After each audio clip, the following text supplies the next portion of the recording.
Good evening, Lightning fans. Saturday night is once again hockey night in Milton Keynes, and it's the second part of a double header between the Smith Recycling MK Lightning and the Belfast Giants. Let's take a look at the action.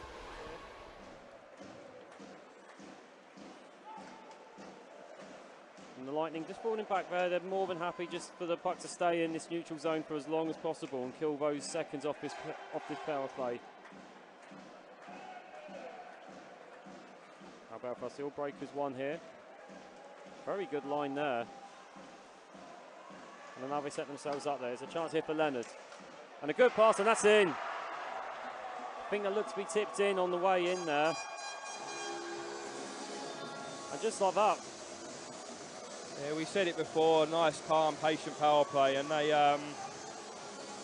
exactly what you need to see right there. Exactly what you need to see. So let's have a look at this one on here. So it came out in here, but look at the way they just moved all as one unit then.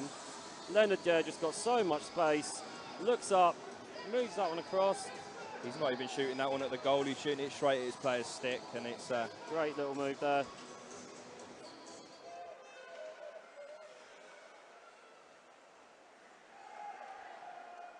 So now Jelena looks to come forward, finds Blair Riley, and it's back to Jelena.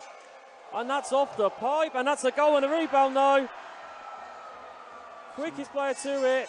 Blair Riley, it's a great shot from Jelena, it hits the crossbar, but Blair Riley was the first man to that rebound and fires it over the glove for Patrick Colleen.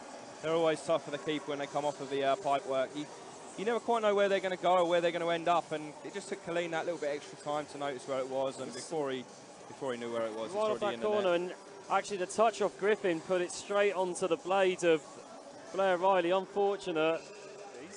Yeah, that one there was more of a collision, I think. Yeah. I think just got hit. He was about to come off for a line change, and he had one hand on his stick, the other hand was there to help open the door, and then he just took a hit, and that stick just went up in the air there. And Tyler Bescovani decides to skate out and just pass it back to the bench there.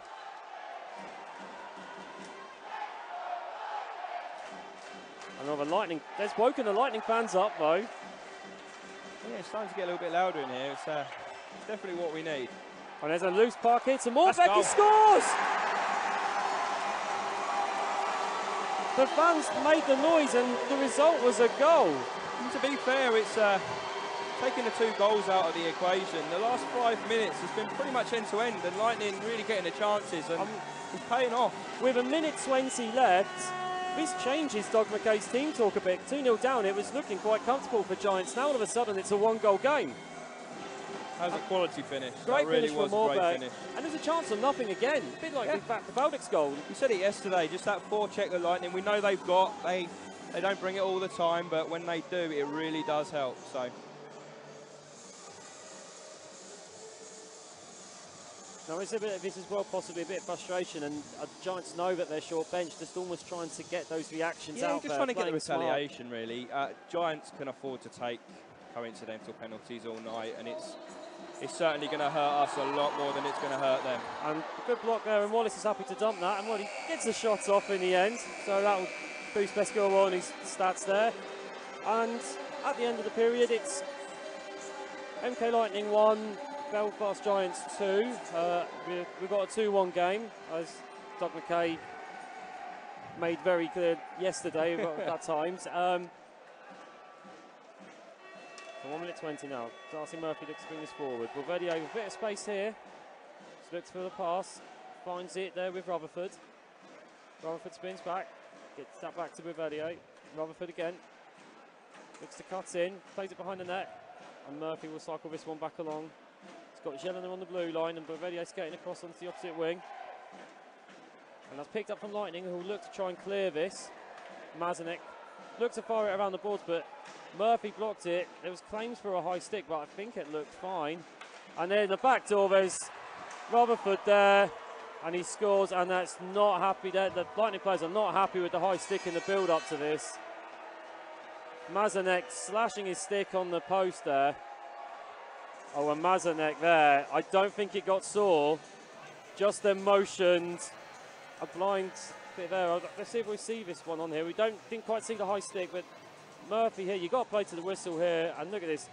Rutherford unmarked on that back post. Taps that one in. Regardless of the high stick, whether it was or not, that's a good goal. It's a good goal. You played to the whistle. Lightning did play to the whistle, to be fair, but there's a bit of a discussion going on amongst the referees and linesmen here. So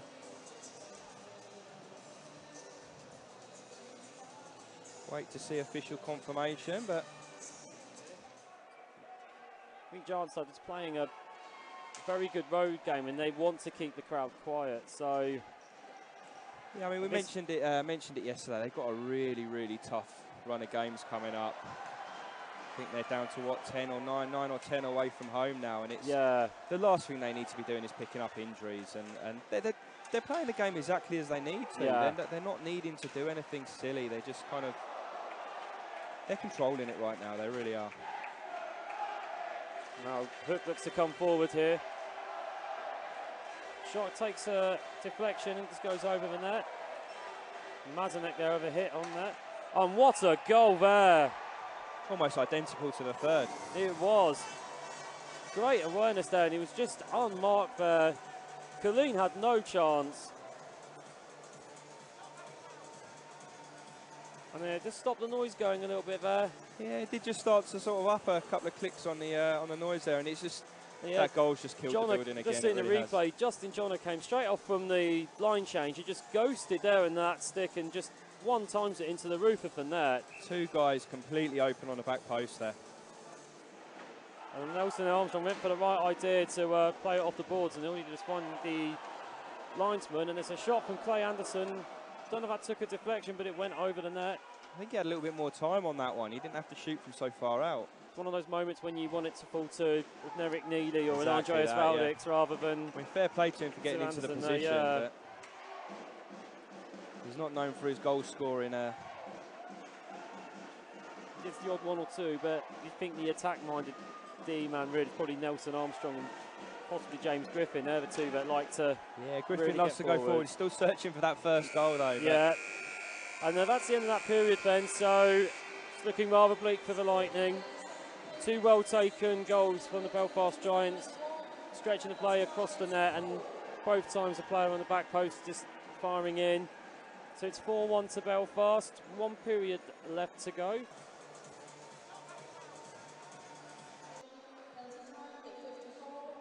I'll be interested to see what Giants do with this now. They're going to go to the attacks. Looking at the skating, they're quite happy just to comfortably skate that one through. They're not put too much pressure on here. The Lightning going to give the puck away like that though. They'll take it. Don't need a second invite here. Dustin Johnner here. They're going to set something up. Passing's good, but they've got three players back here. They're not pushing players forward. You can tell this is a power play for a team that's you can tell that the team doesn't need to score, and they're just looking for that perfect shot now. Take their time. Just trying to think of any players. I don't think there are any players on the Giants team that haven't scored yet. Otherwise, you would have seen them trying to set someone up, I imagine. Exactly. And Leonard's got a bit of space there, and he's got Roach here. He's going to fire one in. Dummies the shot there, and then he looks to dump that across. Doesn't quite find Roach, but Giants still have control, and they're passing the puck around very, very smoothly here. Almost toying with the Lightning here, just moving the puck around. Not too interested in taking any shots. And well, there you go. I said that. Puck comes loose, and Dustin Johnner has the easiest of finishes there. Cool and calm, cool and calm. Nice and patient build up there from the Giants, and then into the net. And a deserved fifth goal really for them.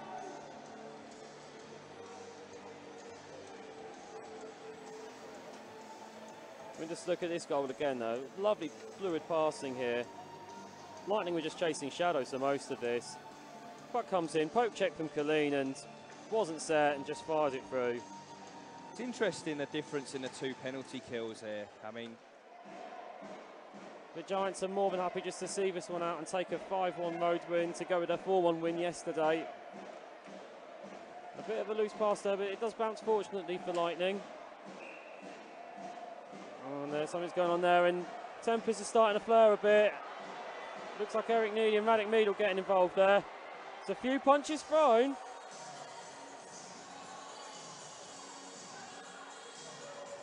And yeah.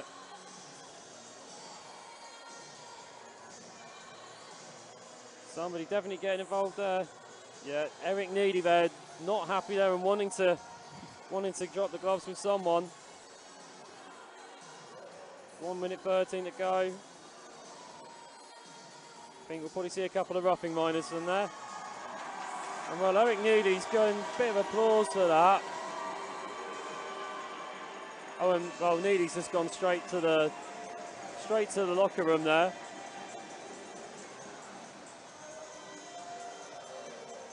And he's. I think it's just because there's only 1 minute 13 1 minute to left go in the game. I think the easiest way is just to put them both in the change room, give them both minor penalties, and send them there. That's definitely going to stop anything from happening when the buzzer goes in a minute's time. When they leave the bench for handshakes, yeah, sensible play there. So we'll see a power play for 16.8 seconds. I don't know if that was. Put another one up there now, so they're both coincidental. Well, not coincidental, it's 4 on 4 for the remainder of the game. So 4 on 4 there. And let's all see the game out there. The Giants win another draw and they'll take the puck behind their net. And a nice, comfortable win for Belfast Giants. 8 wins in a row. Who is going to stop the Giants here? Won back-to-back games in Milton Keynes. Job done for the Giants, and the 13 skaters of the MK Lightning, another home defeat. So the Giants are victorious in Milton Keynes again with a 5-1 victory. We caught up with head coach Doug McKay after the match.